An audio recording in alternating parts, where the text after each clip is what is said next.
원시에 참으로 시원한 청량감을 안고 쏟아지는 아름다운 폭포입니다. 잠시 감상하고 말씀으로 들어가려 합니다.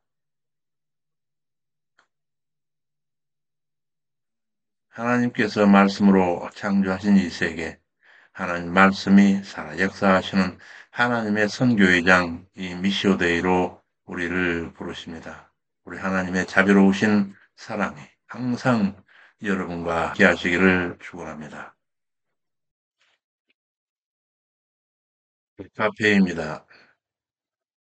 카테고리 창에서 오늘은 제2편 제1장 제사장 나라 백성입니다. 제1절 아브라함의 생애 5개 자료가 있는데 그중에 오늘은 95번 자료로서 제10강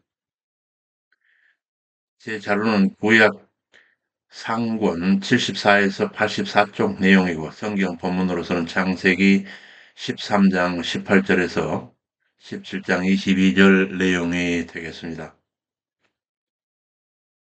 지난 시간에 애굽을 거쳐 베델로 돌아와서 롯과 헤어진 아브라함은 이후 가나안에서 헤브론, 그랄, 부엘세바를 이주하면서 사는 유목 생활이 펼쳐지는데 이제부터 그 발자취를 따라 아브라함의 신앙 여정을 살피게 되겠습니다. 3번 오늘은 헤브론에서 여호와의 제단 축조 성경 본문 창세기 13장 18절입니다.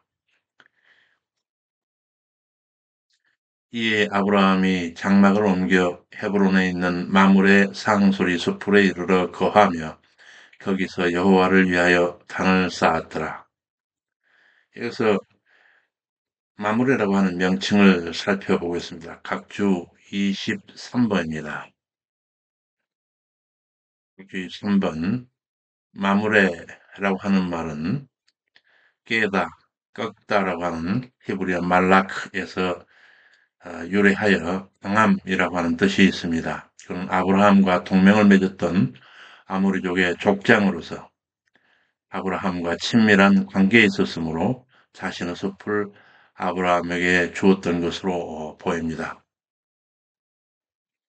당시에 있었던 메소포타미아 연맹과 여매 연맹 사이 가나안에서 전투가 있었습니다. 그 내용을 잠깐 종합해보면 창세기 14장 1절이 16절인데 당시 염해 주변 소돔, 고모라, 아드마, 스보임, 소알 등 5나라가 저 북쪽에 있는 엘람에 조공을 하면서 섬기다가 그를 갑자기 중단합니다. 이에 엘람이 메소포타미아에 있는 4개국이 연합 곧 시날, 엘라살, 엘람, 고임 등과 연합해서 이 시딤 곧 여기 그 염해, 사해에 침공해오는 그런 얘기가 됩니다. 여기서 시딤 골짜기 곧 염이라고 하는 말에 대해서 각주 24번에서 한번 살펴보고 넘어가겠습니다. 각주 24번. 본문의 지리적 배경이 되는 당시 이름은 시딤 골짜기였습니다. 그러나 이 글을 쓰던 모세의 당시에는 출애굽 당시로 염해라고 하였습니다. 한때는 여호와의 동산 같고 애굽 땅과 같다고 하던 비옥한 골짜기가 변하여 바다가 된 것은 심각한 지각 변동이 있었던 까닭입니다. 이는 하나님께서 죄악의 땅 소돔과 고모라를 불과 유황으로 멸망케 하신 후 바다에 잠기게 하셨음을 보여줍니다. 오늘날도 염해, 곧 사해는 북쪽 해저의 평균 깊이가 400m인 반면 남쪽 해저는 6m 정도밖에 되지 않는 심한 불균형을 이루고 있습니다. 한 문장 뒤로 넘어가서 여기 한편 이 바다가 염해로 불렸던 것은 바다들의 일반 염분 농도가 6% 안팎인데 반하여 무려 4배 이상이 되는 높은 26.25%가 25%에 달하기 때문입니다. 따라서 이 바다는 사람이 가라앉지 않으며 요단강과 합류하는 지점에 몇 어종 외에는 아무것도 살지 못하는 죽음을 받아 곧 사해가 되었습니다. 본문으로 돌아가겠습니다. 그렇게 엘람이 메소포타미아 4개국 곧 신할, 엘라살, 엘람, 고임 등과 연합해서 시딤 골짜기 곧 여미로 침공해 왔는데 이때 롯이 피납되었고 아브라함은 이 가신 자기 기르던 자 318명과 또 헤브론에 살면서 그 당시에 마물의 형제들과 동맹하고 있었는데 그들을 이끌고 단까지 추격에 올라가서 롯을 구하여 개선해 옵니다. 아브라함의 개선과 살렘 왕 멜기세덱 바로 그 장면에서 아브라함이 개선해 오는 장면에서 살렘 왕 멜기세덱이 외칩니다. 창세기 14장 17절에서 19절 천지의 주제시오 지극히 높으신 하나님이여 아브라함에게 복을 주옵소서 너희 대적을 네 손에 붙이신 지극히 높으신 하나님을 찬송할지로다. 살렘 왕 멜기세덱이 여호와께 영광을 돌리며 아브라함을 축복하였는데 여기서 멜기세덱에 관해서 그 해설을 잠깐 듣고 넘어가겠습니다. 아래 각주 25번입니다. 멜기세덱은 마르키 체데크라고 하는 걸로 써요. 나의 왕은 의로우시다 라고 하는 뜻입니다. 이 멜기세덱은 이방인이며 아론과도 전혀 관계없는 인물입니다. 그럼에도 멜기세덱은 당시 사람들을 대표해서 하나님께 제사를 드렸던 자였음은 분명해 보입니다. 이 멜기세덱은 왕이며 동시에 제사장으로서 장차 오실 만왕의 왕, 완전한 제사장이신 그리스도를 예표합니다. 그는 의의 왕 멜기세덱이며 평화의 왕 살렘 왕으로서 이상적인 신정 정치의 통치자 그리스도를 예표합니다. 다른 계통이 아닌 시작과 끝이 없는 제사장으로서의 이 멜기세덱은 영원한 중보자 그리스도를 예표하고 있습니다. 이처럼 성경은 제사장 멜기세덱을 여기 등장시켜서 2000년 후에야 이 땅에 오실 그리스도의 모형을 보이고 있습니다. 이는 우리에게 모든 성경이 태초부터 계셨으며 영원히 인간의 중보자가 되실 구원의 주, 구원의 주 예수 그리스도를 중심으로 쓰였음을 시사합니다. 이르시되 예수는 영원히 계신 거로 그 제사 직분도 갈리지 아니하리니 그러므로 자기를 힘입어 하나님께 나아가는 자들을 온전히 구원하실 수 있으니 이는 그가 항상 살아서 저희를 위하여 간구하심이라. 히브리서 7장 24절에서 25절 말씀이었습니다. 그와 같은 멜기세덱이 여호와께 영광을 돌리면서 아브라함을 축복하였는데 이에 아브라함은 메소포타미아 연맹과의 전투에서 취한 전리품 중에서 10분의 1을 멜기세덱에게 내어놓습니다. 1절 10분의 1이라고 하는 것에 대해서 해설을 잠깐 살피고 넘어가겠습니다. 각주 26번입니다. 성경에 처음 나오는 11조 기록입니다. 11조 규례는 후에 모세가 명문화하지만 율법으로 레위기에서 명문화하지만 본절과 같이 그 전에도 이미 시행되고 있었습니다. 한편 아브라함이 전리품 중에 10분의 1을 멜기세덱에게 준 것은 그를 하나님을 섬기는 제사장으로 인식한 것이며 동시에 아브라함이 전쟁에서 이긴 것이 자신의 힘이 아니라 하나님의 은혜로 된 것임을 마음에 담는 모습이기도 합니다. 또한 하나님께 드린 11조는 자신의 모든 소유는 물론 그 자신도 만왕의 왕이신 하나님 것임을 인정하는 성숙한 신앙 고백이기도 합니다. 땅과 그게 충만한 것과 세계와 그 중에 거하는 자가 다 여호와의 것이로다. 시편 24편 1절 말씀입니다. 11조는 법으로 정한 바에 따른 수동적인 드림이 아니라 율법 이전에 이미 백성들이 누리는 하나님의 은혜에 대한 자발적인 감사의 고백이었습니다. 본문 맨 줄, 그 10분의 1을 멜기세덱에게 아브라함이 내놓는데 다른 한편 소돔 왕은 잃어버렸던 아브라함의 전리품을 돌려받지 않고 전부 어, 아브라함에게 주겠다 이렇게 하자 아브라함이 이를 거절하면서 자기 가신 318명과 마물의 형제들에게 연명했던 마물의 형제들에게 돌아갈 목 외에는 소돔 왕에게 모두 돌려주면서 외치는데 창세기 14장 20절에서 24절입니다. 천지의 주제시요 지극히 높으신 하나님 여호와께 내가 손을 들어 맹세하노니 네 말이 내가 아브라함으로 치북케 하였다 할까 하여 너에게 속한 것은 한 실이나 신들매라도 내가 취하지 아니라 하리라 하고 일체의 영광을 하나님께 돌리니라. 오직 가신들의 분깃과 동맹한 아넬과 에스골과 마므레의 분깃은 예로 하고 있습니다. 이 제물품을 처리하는 아브라함의 모습을 잠깐 옥스포드 해설을 통해서 살펴보고 넘어가겠습니다. 각주 27번입니다. 아브라함은 자신을 위해서는 전리품을 얻을 권리를 포기하지만 함께 전투에 참여했던 자들을 위해서는 그 권리를 온당히 행사하고 있습니다. 아브라함은 소돔 왕에게 부탁하고 있는 것이 아니라 그들이 그들의 몫을 취할 것을 명령하고 있습니다. 이처럼 아브라함은 자기의 권리를 오히려 타인을 위해서 아낌없이 사용하는 긍휼과 사랑이 있는 그런 사람이었습니다. 오늘날 성도들도 이 세상을 살아나갈 때 이러한 희생적인 삶을 살아야 하겠습니다. 그러나 타인의 정당한 권리를 확보할 수 있도록 조정하는 역할을 하는 데에도 게을러서는 안 되겠습니다.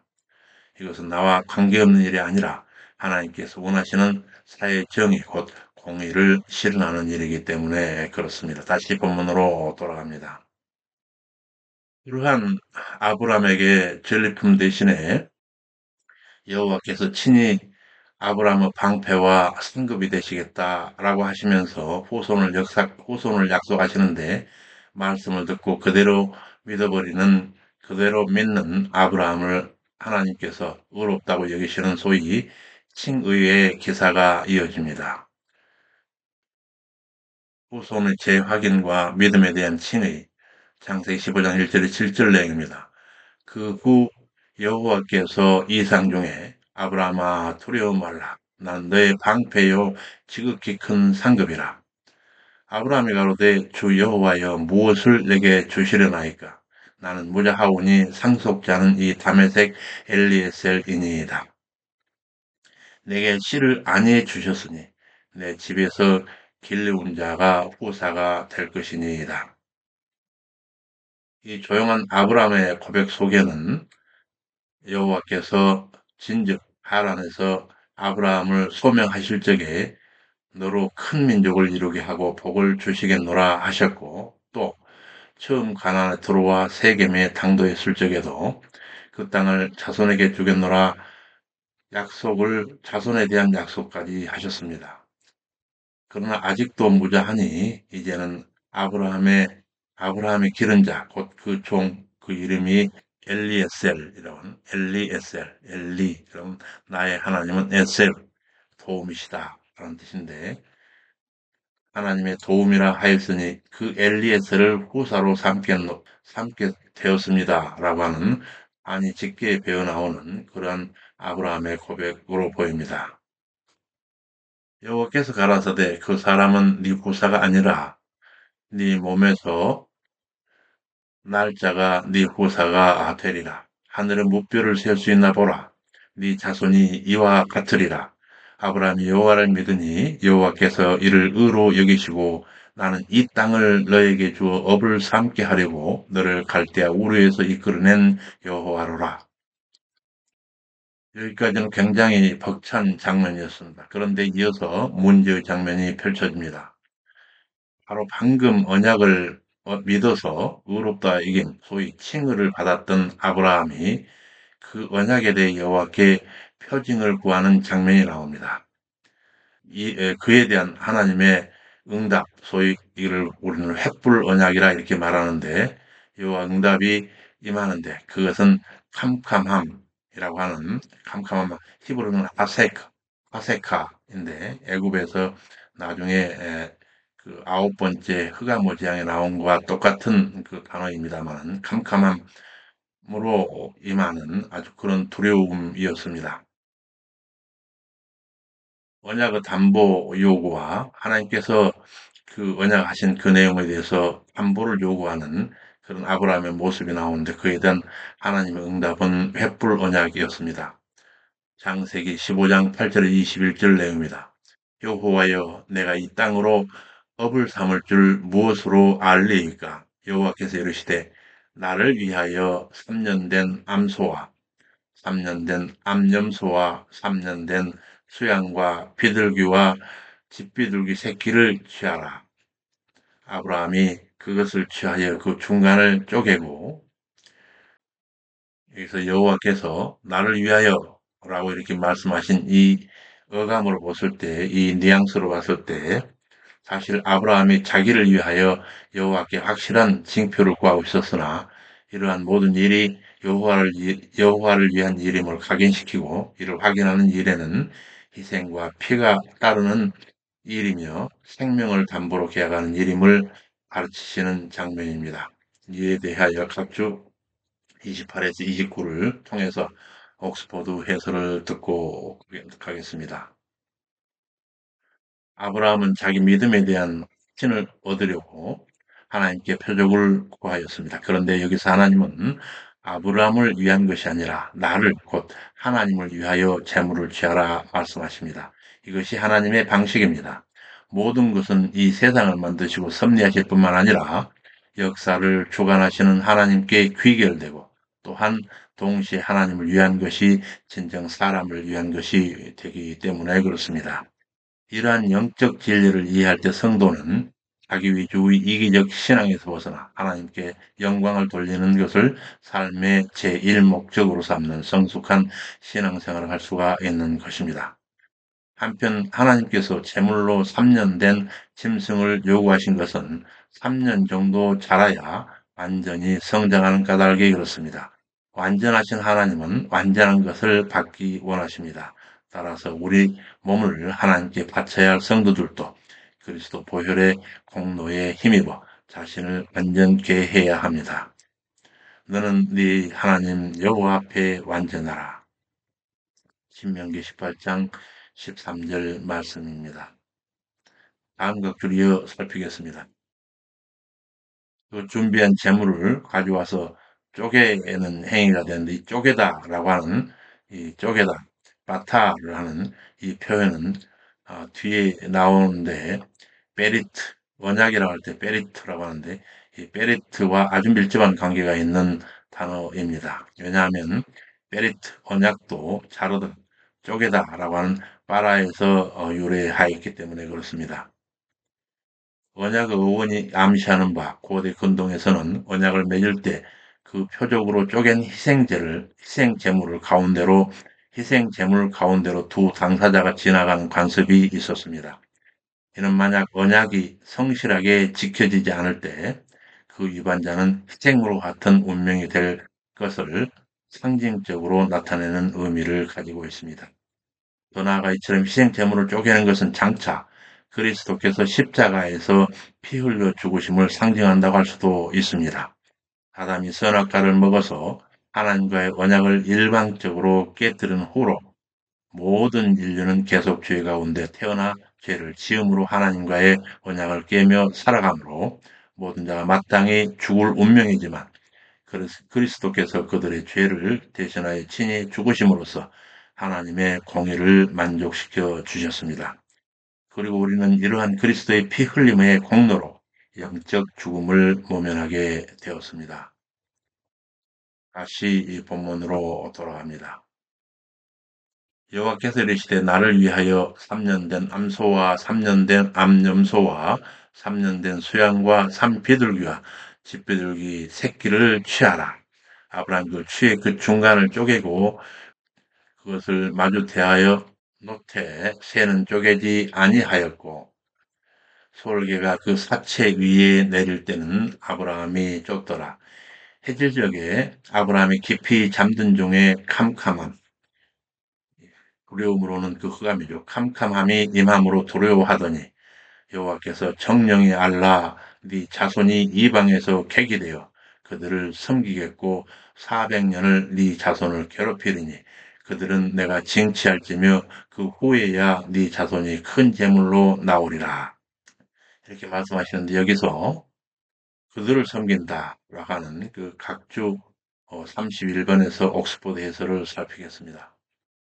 본문 예언은 가나안 땅이 아브라함 후손의 땅이 된다는 긍정적 의미와 그 일이 잠시 유보된다라고 하는 의미까지를 포함하고 있습니다. 당시 아브라함 역시 가나안 땅을 완전히 소유하지 못하던 터에 후손들조차도 이방에서 객으로 살아간다는 슬픈 예언이라 할 수 있습니다. 그러나 사실 우리가 사는 이 땅에서 모든 사람은 객으로 살아갈 수밖에 없습니다. 왜냐하면 모든 사람은 잠시 머물다 이 세상을 떠나야 하기 때문에 그렇습니다. 따라서 우리는 이 땅에 희망을 두고 살 것이 아니라 장차 돌아갈 본향, 찬란한 천국에 소망을 두고 살아가야 할 것입니다. 본문으로 돌아와서 그렇게 그 후손들이 그 애굽을 섬기고 400년을 그 자손, 네 자손, 아브라함의 자손을 괴롭힐 터인데 하나님 여호와께서 징치할지며 그 후에야 네 자손이 큰 재물을 지니고 나오리라. 너는 장수하다 평안히 조상에게 돌아갈 것이요. 자손은 4대 만에 돌아오리니 이는 아모리 족속의 죄악이 아직 관영치 아니함이라. 해가 져서 어두울 때 연기가 나는 풀무가 보이며 여기서 4대 만에 애굽에서 4대 만에 자손이 돌아올 텐데 그 까닭은 아모리 족속의 죄악이 아직 관영치 아니했다라고 하는 그 죄악이 관영치 아니함과 여기에 보이는 그 풀무가 연기나는 그 풀무가 어떤 의미인지 잠깐 또 각주에서 살피고 넘어갔습니다. 옥스퍼드 오늘 성경대전의 해설입니다. 각주 33번, 34번을 살피겠습니다. 33번 당시 가나안 족속이 죄를 짓고 있었지만 죄의 완성, 곧 그 절정에는 이르지 않았음을 말씀하고 있습니다. 본문은 하나님의 심판은 필연성이 아니라 도덕성에 의해서 무조건 그들의 심판은 반드시 온다. 그런 것이 아니라 그들의 도덕성이 어떻게 되어 있었느냐에 대해서 먼저 좌우됨을 보여준다 할 수 있습니다. 보여주고 있습니다. 즉 가나안 족속이라도 그 삶이 옳은 길로 돌아오기를 원하는 것이 하나님의 마음이며 아직 그들의 죄가 차지 않았다 함은 하나님의 인내와 함께 그들의 삶의 변화에 따라 하나님의 반응이 달라질 수 있음을 시사하는 내용입니다. 그러나 끊임없는 가나안 족속의 죄악은 결국 하나님의 형벌을 필연적인 것으로 그들 스스로 만든 셈이 되겠습니다. 따라서 본문은 장차 이스라엘이 가나안 땅을 차지하는 것은 그들의 의로움이 아니라 하나님의 인내를 무시하고 제멋대로 살기를 고집한 가나안 족속의 그 죄된 삶이 절정에 달았음을 보여주고 있는 내용입니다. 이어지는 34번을 살피겠습니다.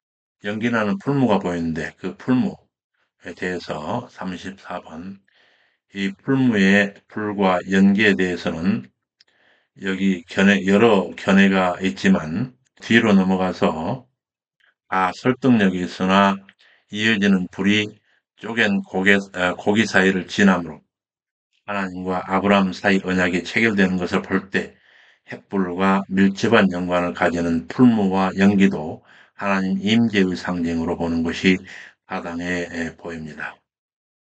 하는 횃불이 쪼갠 고기 사이로 지나더라. 그날 여호와께서 아브라함으로 더불어 언약을 세우시되 이 땅을 애굽 땅에서 큰 강 유브라데까지 너의 자손에게 주노니 겐, 그니스, 감몬, 헷, 보리스, 르바, 아모리, 가나안족, 기르가스, 여부스 족속의 땅이라 하였더라. 여부스 족속의 땅이라 하셨더라. 이때에 언약하신 약속의 땅, 그 경계에 대하여 옥스퍼드 원어 성경 대전 설명하는 각주 35번 해설을 보고 정리하겠습니다. 하나님께서는 영토의 경계까지 미리 밝혀 그로 하여금 장차 주어질 기업에 대한 확신을 갖도록 배려하십니다. 한편 본문에 유브라데강은 팔레스틴 북쪽 끝에서 발원하여 페르시아만으로 흐르는 강이 분명하지만 한편 여기 애굽강에 대해서는 의견이 많습니다. 어떤 사람은 애굽을 가로질러 흐르는 나일강으로 보는 사람도 있고 또 다른 사람들은 팔레스타인 남쪽 광야, 네게브죠. 광야를 가로지르는 와디엘 아리스, 즉 애굽 시내로 보는 사람도 많습니다.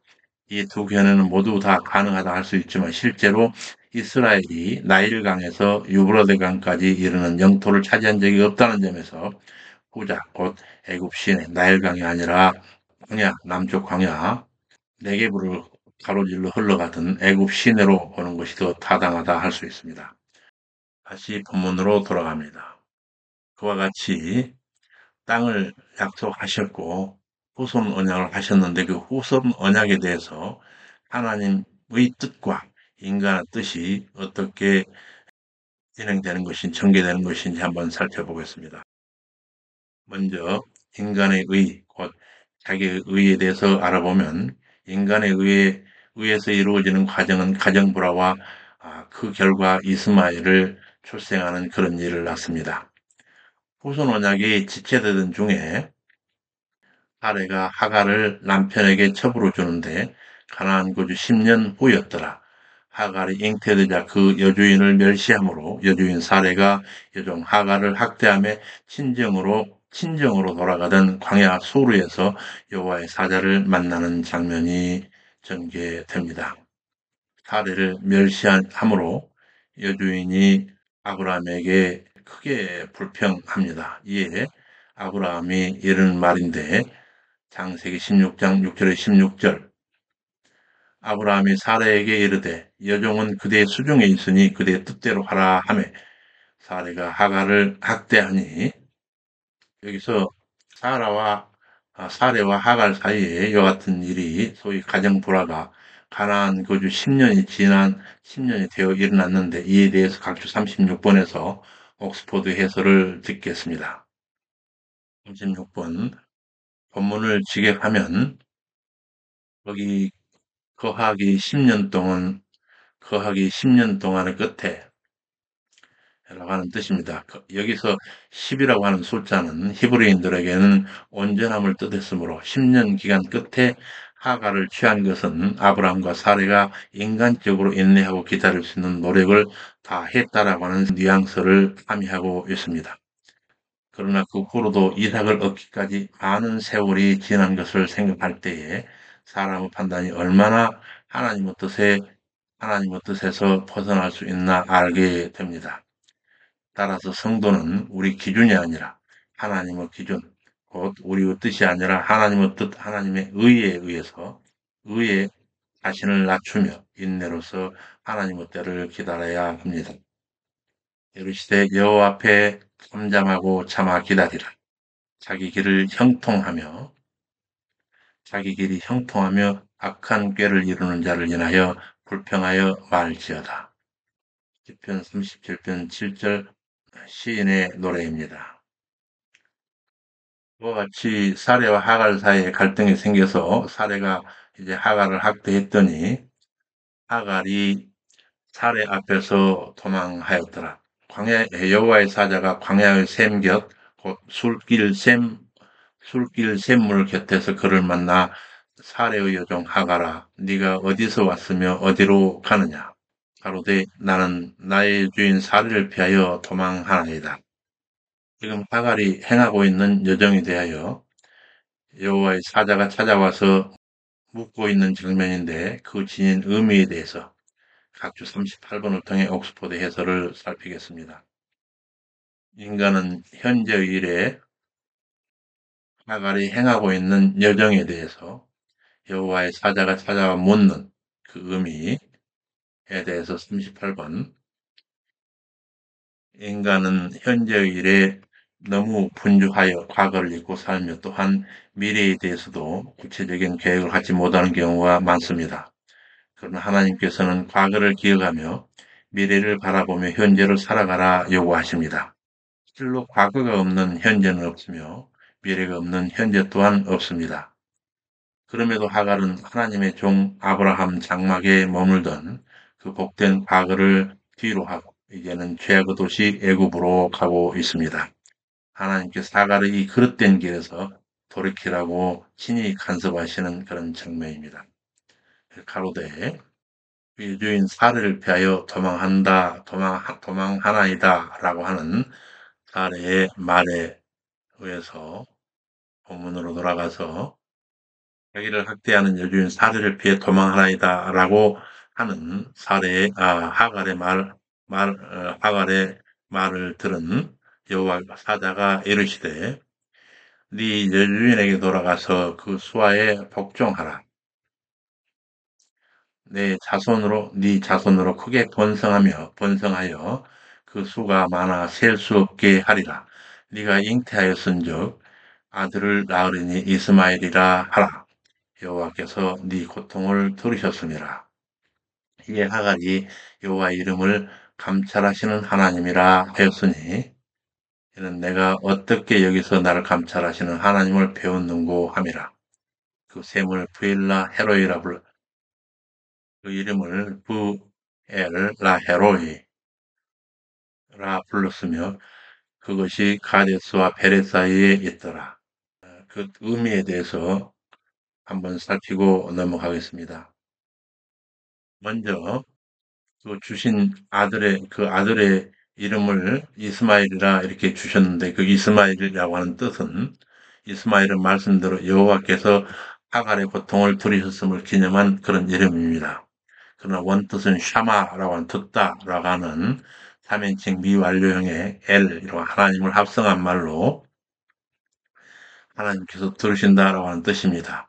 의지할 바 없어 울부짖는 하갈의 호소를 들으시고 고통에서 벗어나게 하신 사건을 사람들이 잊지 않도록 이스마엘이라 이름을 하시고 성경에 기록하게 하신 것입니다.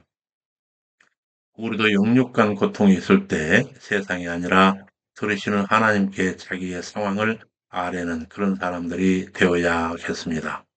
그리고 다시 부엘 라헤로이라고 하는 뜻에 대해서 한번 보겠습니다. 부엘 라헤로이라고 하는 베라하이로이라고 하는 명칭에서 엘은 우물이고 베에서 우물에서 이고 라하이는 살아있는 자라는 뜻이며 로이는 보고 있는 이라고 하는 의미입니다. 현재 아인 가데스라고 불리는 가데스 서북쪽 19km, 부엘세바 서남쪽 80km쯤에 있는 하갈의 우물이라고 하는 모이라이 하갈이라고 불리는 곳입니다. 이곳은 하갈의 아들 이스마엘의 후손들인 아라비아인들에 의해서 성역화되어 있는 장소입니다. 본문으로 돌아가서 부엘라 에로에라 불렀으며 그것이 가데스와 베레사에 있었는데 하갈이 아브라함의 아들을 낳음에 아브라함이 낳은 그를 이름하여 이스마엘이라 하였더라. 하갈이 아브라함에게 이스마엘을 낳을 때에 아브라함 86세였더라. 그 위에서 하나님은 언약에 인간의 뜻, 소위 인간의 의의가 개입되었을 때 그 결과에 대하여 이스마엘 출생으로 잘 살펴보았고, 그러한 인간적 의도가 어떻게 개입되더라도 하나님의 뜻은 오직 하나님의 의에 의해서만 이루어진다라고 하는 하나님의 경륜에 대한 얘기가 펼쳐지게 됩니다. 곧 하나님의 의는 하나님의 의에서는 후손 언약이 다시 수립되고 아브라함 이름도 개명 바뀌게 됩니다. 창세기 17장 1절에서 8절 내용입니다. 아브라함의 9세 때에 여호와께서 아브라함에게 나타나서 그에게 이르시되 나는 전능한 하나님이라 너는 내 앞에서 행하여 완전하라. 여기서 이스마엘 출생 13년 후인 아브라함 나이 99세 때의 정황과 여호와 앞에서 행하여 완전하라 하신 의미에 대해서 또 옥스포드 해설을 잠깐 살펴보겠습니다. 먼저 각주 42번 아브라함 나이 99세 때는 아브라함이 하란을 떠난 지 24년, 하가르의 이스마엘 출산 13년째였습니다. 이 이스마엘 출생 기록에 이어서 13년을 건너뛴 것은 이삭 출생까지 이스마엘 출생 기록에 이어서 이삭 출생까지 13년이 건너뛴 것은 하나님의 계시가 아무 계시가 없었기 때문입니다. 장시간 계시가 없어서 아브라함은 이스마엘에 대한 애착이 커졌고 그를 하나님의 언약 성취로 생각하였습니다. 이어지는 이스마엘이나 하나님 앞에서 살기를 원하나이다 라고 하는 아브라함의 고백이 그 사실을 아주 잘 뒷받침하고 있습니다.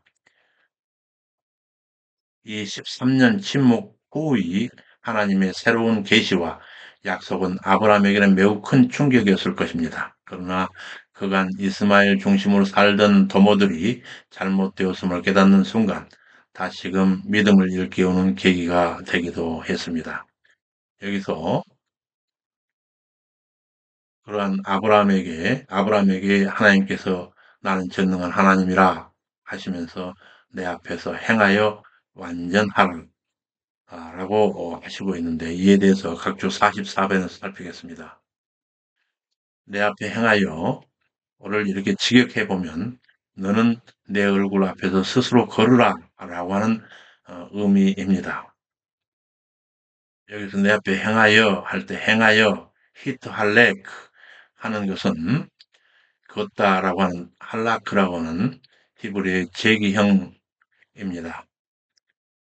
제기형으로서 자기 스스로 걷다 그런 뜻을 가지고 있습니다. 또 레파나이라고 하는 것은 얼굴, 하나님의 전치사, 무엇을 향해라고 하는 레 뒤에 붙는 얼굴이 붙어서 레파나이 이렇게 해서 하나님 얼굴 앞에서가 된 따라서 하나님께서 아브라함에게 어떤 일을 스스로 결정하여 하더라도 하나님 앞에서 하는 것처럼 무슨 일을 하더라도 하나님 앞에서 하는 것처럼 하나님을 의식하고 의롭게 행하라고 하는 그런 명령입니다. 이런 의식을 코람데오라고 하는데 이런 의식이 있다면 어떤 죄의 유혹에 빠지지도 않고 의롭게 살아갈 수가 있습니다. 또 완전하라 하는 이 왜 그의 탐임 하는 완전하라 하는 것을 직역하면 그리고 너는 완전하라 이다입니다. 이 탐임은 하나님께 바치는 제물로 사용되는 흠없는 동물을 묘사할 때도 쓰입니다. 하나님께서는 흠없는 제물만 받으십니다. 그러나 이 단어가 사람에게 사용될 때는 도덕적으로 성실하고 깨끗한 자로서 하나님과 친교를 나눌 수 있는 자를 가리키는 데 쓰였습니다. 이는 노아를 묘사할 때 쓰인 말로서 아브라함 믿음이 없는 세대 가운데서 도덕적으로 성실하고 깨끗하여 하나님과 교제할 수 있는 자세를 갖춤으로써 하나님의 완전하심을 보여줄 수 있는 모습이 되라 명령을 받고 있는 장면입니다. 따라서 본문에 완전하라 하는 말은 도덕적으로 순결할 것과 성숙한 삶에 대한 요구이며 이는 아브라함만이 아니라 하나님 자녀된 모든 성도들이 추구해야 할 삶의 자세입니다. 내 앞에서 행하여 완전하라 하시고 내가 내 언약을 나와 너 사이에 세워 너로 심히 번성케 하리라. 또 가라사대 내가 너와 언약을 세우니 너는 열국의 아비가 될지라. 이제 후로는 네 이름을 아브라함이라 하지 아니하고 아브라함이라 하리니 너로 열국의 아비가 되게 함이니라. 이렇게 열국의 아비가 되게 하시겠다라고 하나님의 일방적인 언약, 이것을 곧 편무계약을 하는데 이렇게 편무계약을 선언하신 까닭과 그 갱신하신 편무계약 열국의 아비 아브라함에 대하여 옥스포드 해설을 잠깐 살펴서 정리하고 넘어가겠습니다. 각주 45번에서 하나님께서 일방적으로 언약하시게 된 연유와 그 일방적 편무 언약 곧 열국의 아브라함에 대하여 한번 살펴보겠습니다.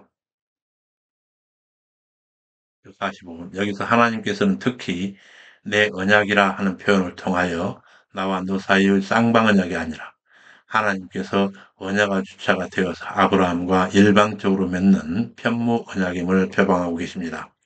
그 이유는 아브라함에게 언약을 온전히 이행할 수 있는 능력이 전혀 없으므로 하나님께서 일방적으로 언약하시고 이를 하나님의 전능하신 능력으로 온전히 완수하실 것이기 때문에 그렇습니다. 그리고 이어서 아브라함이라고 하는 이름을 아브라함으로 이렇게 이름을 바뀌는 그런 얘기인데 각주 46번입니다. 아브라함이 아브라함으로 이름이 바뀌는 역사적 순간입니다. 성경에서 이름은 단순한 호칭의 의미를 넘어서 그의 환경, 소원, 가문, 사명 등과 같은 그 사람의 재반 상황을 반영합니다. 여기서 살펴볼 것은 아부, 그 다음에 람, 그리고 라함입니다. 먼저 아부는 동일 혈통의 장설자나 서열이 높은 자요. 람은 세우다, 일으키다라고 하는 룸의 분사형이고, 그래서 높은, 강력한이라고 하는 그런 뜻으로 높고 힘이 있는 존귀하다 하는 그런 뜻을 갖습니다. 그리고 라함은 군중이라고 하는 루함에서 비롯된 말입니다.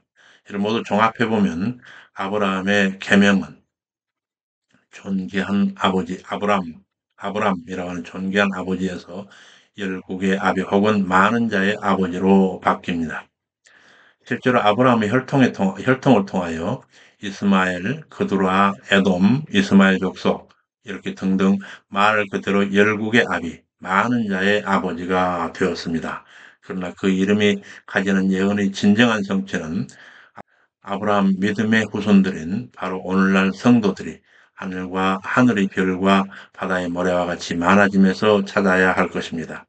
이처럼 아브라함의 계명은 하나님께서 그를 구속사의 핵심 인물로 지목하여 전 세계의 모든 택한 자들을 자신의 나라로 이끄시기 위한 원대한 계획을 가지고 계심을 나타내신 것이라 말할 수 있습니다. 우리 역시 마귀의 자식에서 하나님의 자녀로 그 신분이 바뀌었습니다. 다시 본문으로 돌아갑니다.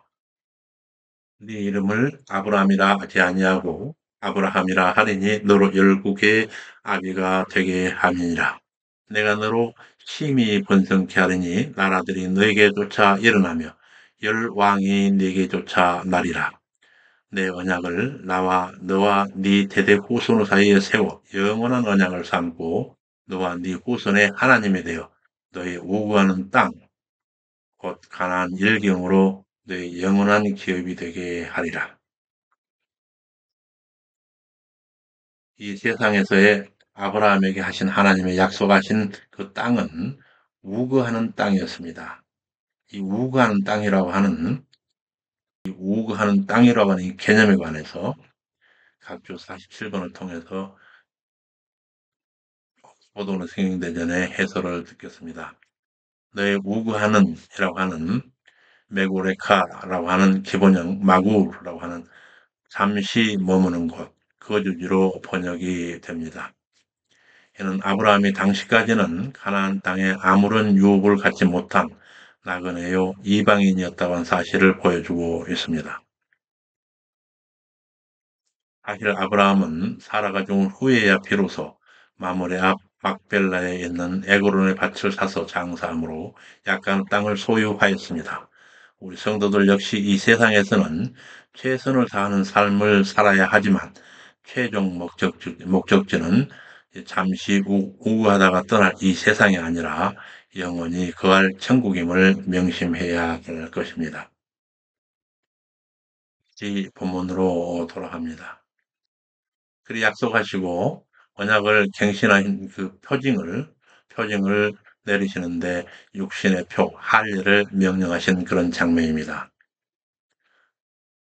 성경 본문 창세기 17장 9절 14절 하나님이 또 이르시되 그런즉 너는 내 언약을 지키고 네 후손도 대대로 지키라.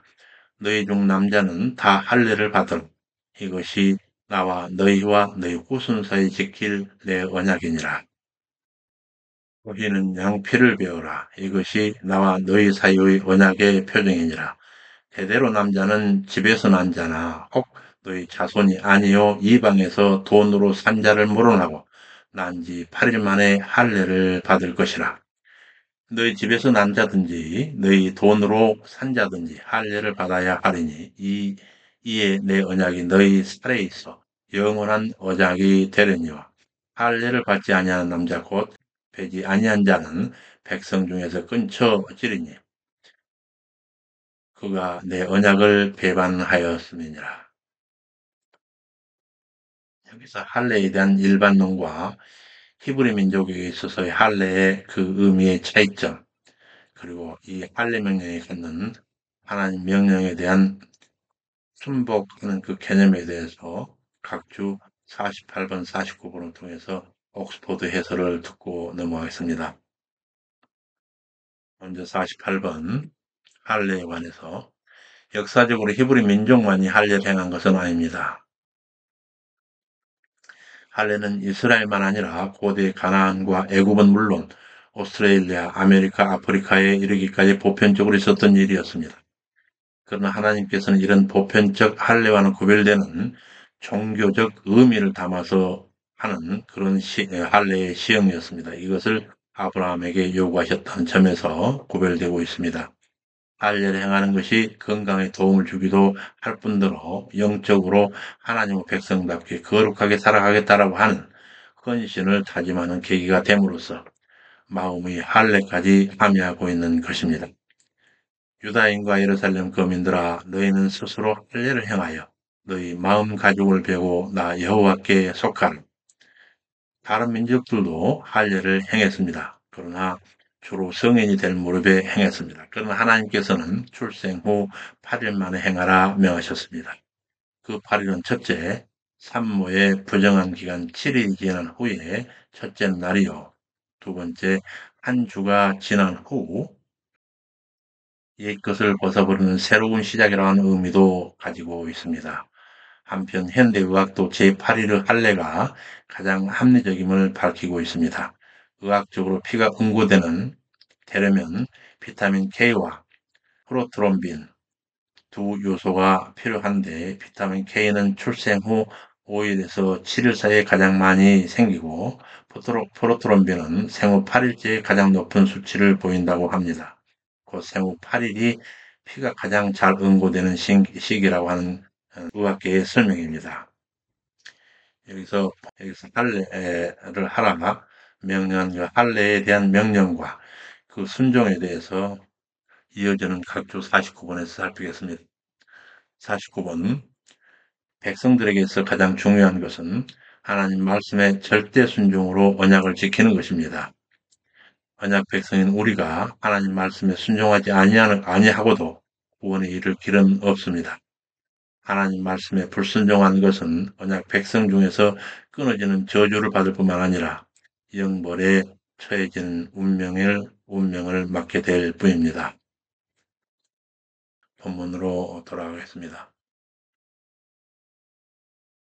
아브라함에게 그렇게 말씀하시고 이제 사라에 대한 말씀입니다. 사라의 이름도 바꾸게 되고 거기서 아들을 얻으리라 낳으리라 하는 언약이 이루어지는데 이때의 아브라함 반역이 바로 이삭입니다.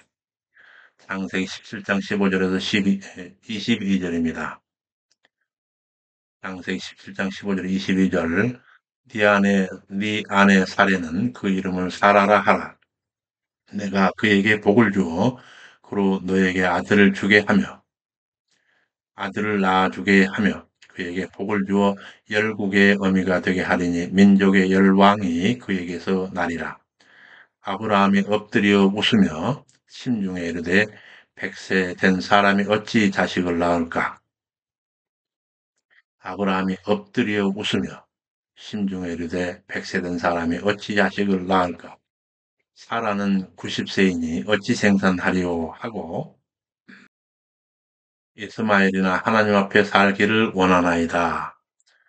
하나님이 가라사대 아니라 네 아내 사라가 정녕 너에게 아들을 낳으리니 그 이름을 이삭이라고 이삭이라 하라.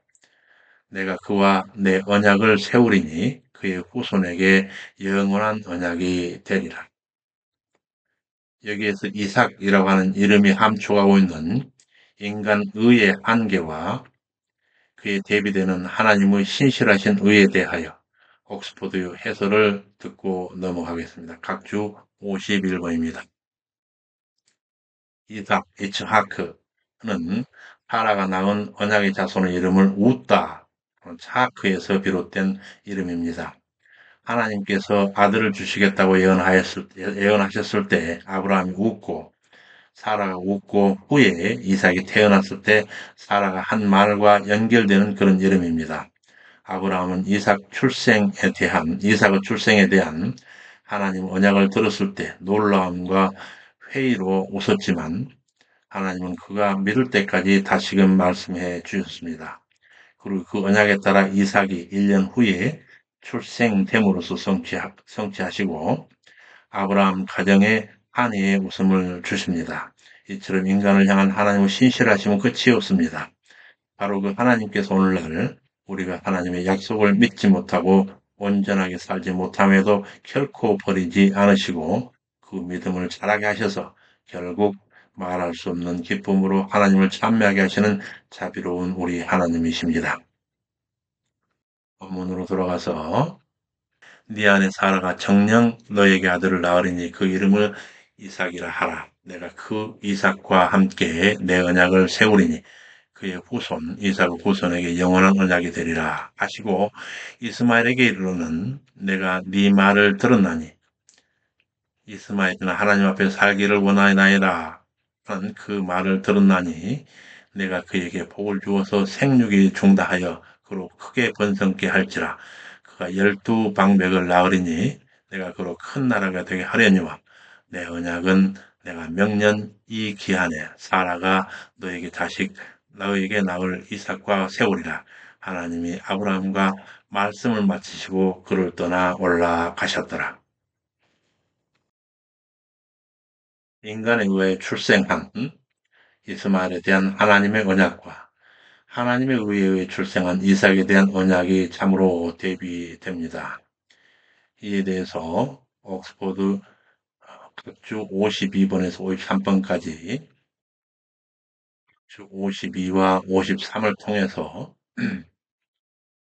옥스포드 성경대전의 해설을 듣겠습니다. 각주 52번 이스마엘 후손들은 언약의 백성에서 제외되었습니다. 후에 아랍 민족으로 성장하여 이스라엘과 계속 경쟁하는 나라가 됩니다. 언약 백성이 아닌 이스마엘 후손들에게도 하나님께서 간섭하시는 이유는 창조하신 모든 피조물에 주권적 손길이 미치지 않은 곳이 없음을 보여주심과 동시에 때로는 이들을 언약 백성의 징기독으로 쓰시려 하심입니다. 여기 12방백이라고 하는 것은 종족의 투령, 족장, 어른 등을 뜻하는데 이는 이스마엘 12지파와 마찬가지로 이스마엘 후손도 12종족이 되게 하시겠다라고 하는 약속입니다. 후에 12아들을 낳아 그대로 되었습니다. 실제로 이스마엘은 바란 광야에서 활 쏘는 자로 유명했고 후손들 역시 아라비아 광야의 유목민 혹은 대상으로 그 이름을 떨쳤습니다. 특히 후손 중에 마호멧 같은 이는 알라 신을 섬기는 이슬람교를 창설해 오늘까지 명예를 젖히고 있습니다. 비록 택한 백성이 아니라 하더라도 이 땅에서 강대해 줄 수 있습니다. 그러나 그 강성함은 주의 재림때까지 뿐입니다. 이어지는 각주 53번으로 넘어가겠습니다. 하나님께서 이스마엘에게 번성을 약속하셨지만 더 소중한 영적 백성 확장에 대한 언약은 이삭을 통하여 확정하시고 유지하시겠다는 의미입니다. 이 언약은 이삭의 후손이 구약 구속사의 주역이 되어서 그 혈통에서 만주의 주 그리스도께서 탄생하심으로 성취됩니다. 우리 역시 하나님을 믿는 순간부터 이미 그 무수한 언약의 복에 들어왔습니다. 하지만 어떤 이들은 하나님의 자녀로 인침을 받은 성도임에도 불구하고 그분의 약속하신 복을 경홀히 하고 불안과 걱정과 낙심 속에 살아갑니다. 그러나 성도를 향하신 하나님의 복을 믿음으로 받아들이며 누리는 성도들은 구원의 기쁨과 하나님께서 베푸시는 평안과 용솟음치는 감격 속에 온 세상이 감당할 수 없는 활기찬 삶을 살아나가게 됩니다. 여기까지 해서 제2편 제사장 나라 수립, 그중에 제1장 제사장 나라 백성에서 제1절 아브라함의 생애 두 번째 자료, 헤브론에서로부터 이어지는 아브라함의 그 삶의 여정을 살펴보았습니다. 이제 다음 시간에도 헤브론에서 이제 할례 얘기로부터 시작될 것입니다. 이번 시간에 할례 명령을 받았는데 헤브론에서 그 할례를 시행하는 얘기가 바로 전개됩니다. 수고 많으셨습니다. 주님의 자비로우신 은혜가 항상 여러분과 함께 하시기를 축원합니다. 감사합니다. 샬롬.